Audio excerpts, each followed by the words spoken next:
शासनाचं अभिनंदन दुसऱ्या एका गोष्टीसाठी करतो। परवा स्टिंगचा विषय चालू असताना मी त्यामध्ये प्रकर्षानं जे दुधामध्ये भेसळ केली जाते या संदर्भामध्ये गोष्ट मांडली। त्या गंभीर विषयाकडे शासनाचं लक्ष वेधलं। शासनाचं मी अभिनंदन करतो की खूप मोठी कारवाई झाली आणि खूप मोठं रॅकेट त्या निमित्तानं उघडकीस आलं। सर्वसामान्य नागरिकांच्या, लहान मुलांच्या आरोग्यावर परिणाम करणाऱ्या ह्या गोष्टी रोखणं आवश्यक आहे।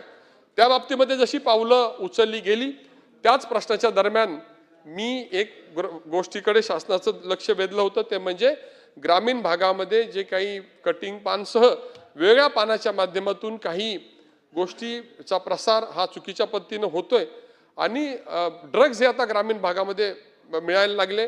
मी जबाबदारीने सांगतो, काही हजार कोटी रुपयाचं ड्रग्ज चे उत्पादन माझ्यासारख्या ग्रामीण भागातील मतदारसंघामध्ये आम्हाला पाहायला मिळालं। 2 प्रकल्प त्या ठिकाणी आढळले, त्याच्यावर कारवाई झाली आणि आजही आम्ही साशंक असतो की आमच्या भागामध्ये केमिकल MIDC आहे, त्या ठिकाणी काम चालू असताना त्या प्रक्रियेवर काम करणाऱ्या कामगारांना सुद्धा नक्की उत्पादन काय आहे आणि ते खरंच ड्रग्ज आहे का हे माहीत नसतं। त्याचे फॉर्म्युलेशन्स वेगळे आहेत। त्याच्यावर भविष्यामध्ये बारकाईने लक्ष द्यावं अशा प्रकारची निश्चितपणे मागणी या चर्चेच्या निमित्तानं करेल।